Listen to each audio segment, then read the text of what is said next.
Kaugnay pa rin ng mga flood control project, may nakahanda lang magsabi ng mga nalalaman niya sa Justice Department. Ang kumakatawan sa kanya, abogado rin ang isa sa 15 contractor na pinangalanan ng Pangulo. Nakatutok si Salima Refran. Sa paglutang ng mga questionableng flood control projects na pinondohan ng bilyong-bilyong piso pero madaling nasira. O di kaya'y nawawala. Sinabi ni Justice Secretary Jesus Crispin Remulla na may posibleng whistleblower na handa raw maglahad ng nalalaman sa mga anomalya. I have been approached by a lawyer representing a potential whistleblower, and they have told me he's given me an idea of what happened in one of the projects in Central Luzon, in projects worth 5 billion, ghost projects.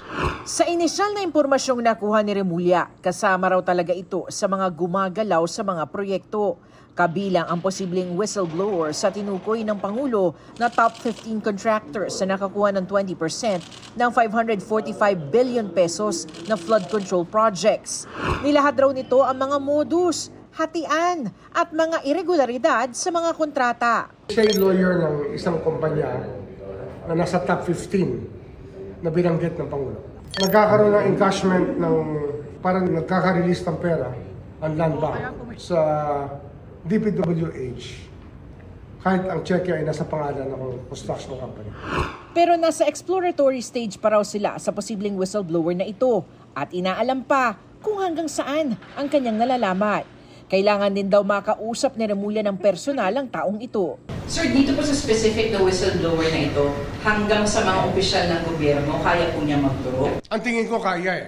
Kaya lang hindi pa tumutuloy, nagbigay lang sa akin ng idea na yung contractor ang kinuha 40%, ang tiga DPWH ganito, na na-encash yung pera sa land bank, kahit na DPWH lang, kahit payable sa contractor.